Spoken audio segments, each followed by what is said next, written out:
Bom, a importância da Carta da Terra, a Carta da Terra é um documento que foi criado a partir de um processo de consulta extremamente amplo. Em resumo, a Carta da Terra foi criada pelos povos da Terra, através de um processo de consulta que muita gente participou. Então é um documento que já tem uma legitimidade pelo processo de criação. Agora, na medida em que esses princípios foram muito bem definidos, muito bem amarrados, é fundamental que esse documento chegue a ser um grande, talvez o maior referencial para o processo de desenvolvimento sustentável ou a sustentabilidade do planeta. E é nesse sentido que nós estamos numa fase agora em que esse documento precisa ser devolvido da forma mais aberta e livre possível para os povos da Terra que criaram o próprio documento. Isso não é um processo fácil, é um processo que a gente chama de um processo biológico, é um processo que honra o próprio jeito como a vida acontece. Mas muitas vezes nós queremos centralizadamente administrar o processo. Isso pode fazer com que o ritmo de disseminação e uso da carta seja brecado, não tenhamos a velocidade que a gente precisa ter. Nós sentimos que a Carta da Terra está se disseminando, muitas das coisas que estão sendo feitas nós não sabemos e nem precisamos saber, mas é claro que saber estimula. Mas nós estamos vendo a carta sendo usada de formas muito diferentes por diferentes partes dos povos da Terra.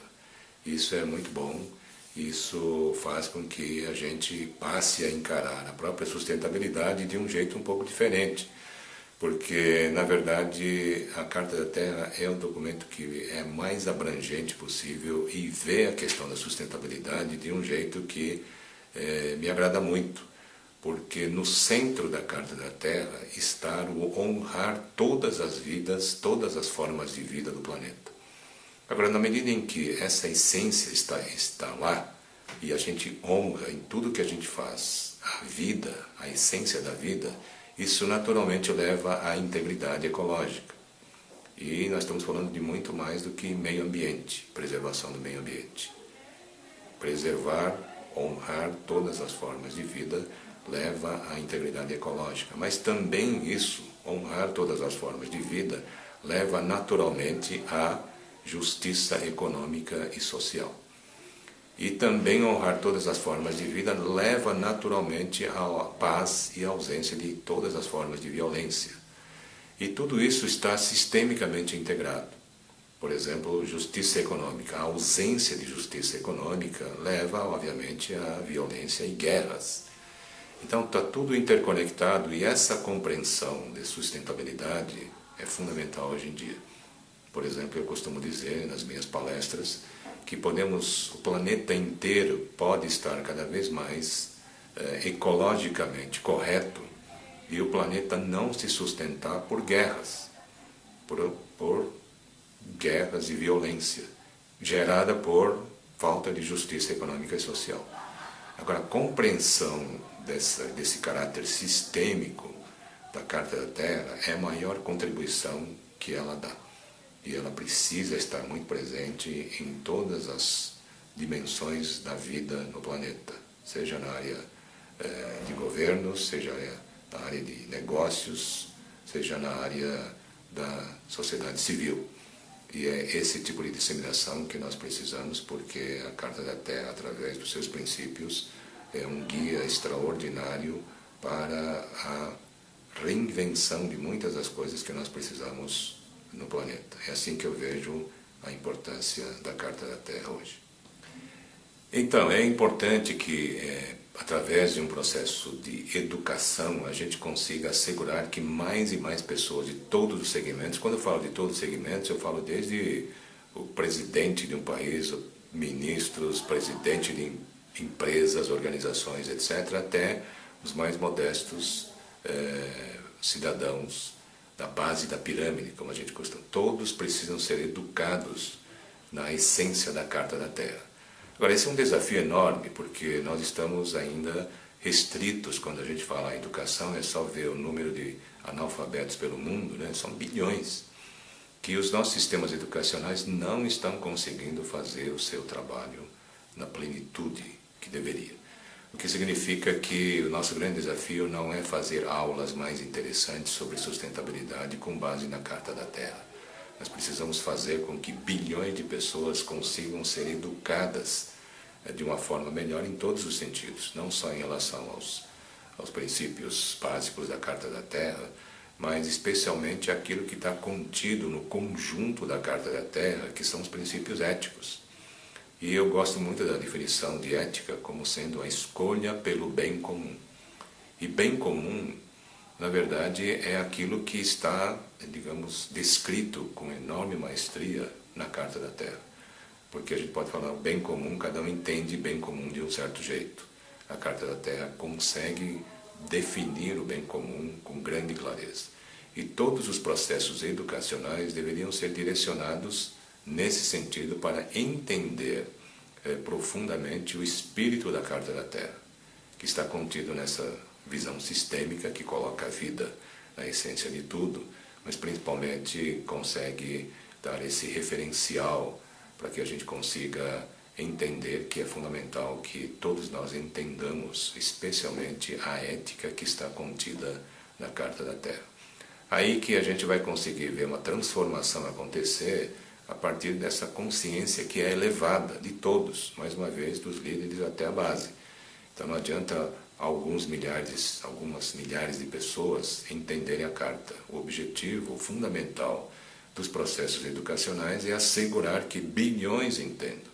Só assim que as transformações que nós precisamos irão acontecer.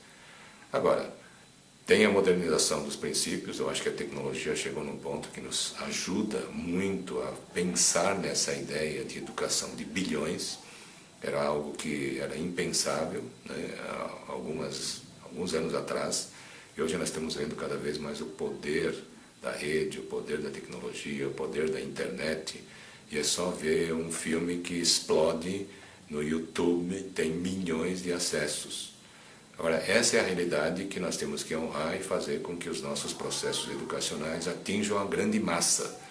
Nós temos um desafio enorme no planeta de escala e complexidade.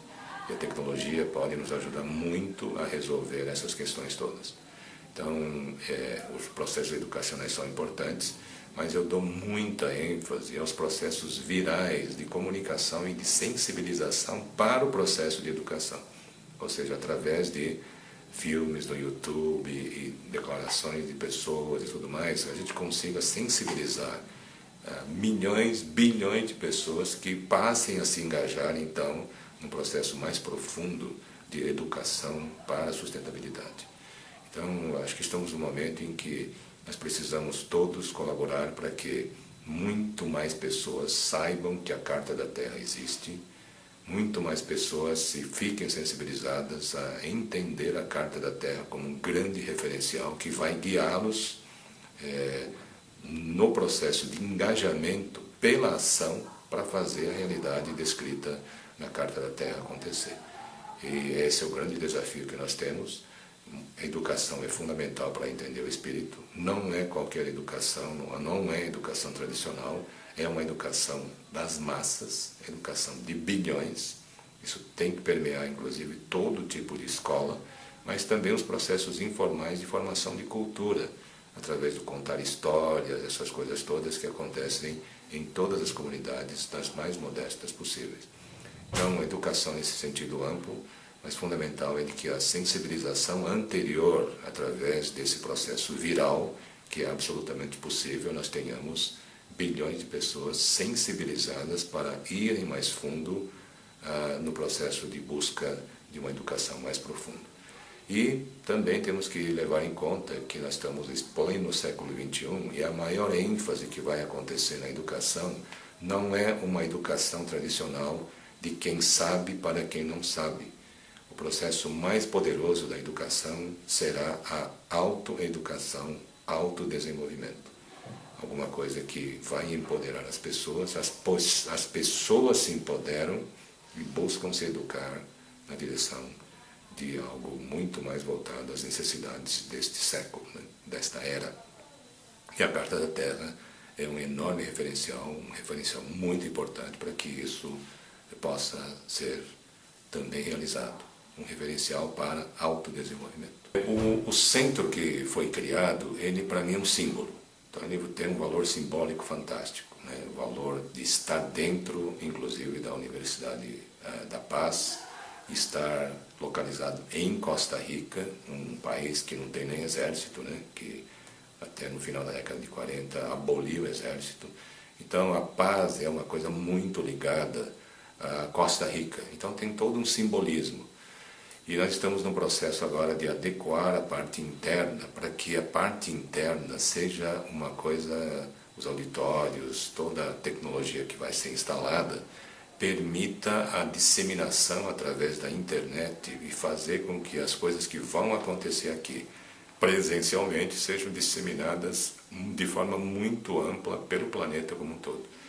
E é esse o objetivo que a criação desse centro representa, é um símbolo de um centro que pulsa, o espírito que pulsa e que vai chegar às massas, chegar a bilhões de pessoas através do uso imaginativo da tecnologia. E me parece que é algo que a força desse simbolismo de estar localizado em Costa Rica é uma coisa muito poderosa que deverá ser honrada e muito bem utilizada para essa disseminação bastante ampla desses princípios sobre sustentabilidade em todas as camadas da sociedade. Espero que isso faça chegar esses conceitos todos da Carta para todas as faixas, né, e todas as profissões. Que é essa ideia que, se a gente conseguir honrar, né, como sendo a grande prioridade, resultados extraordinários virão a partir daí.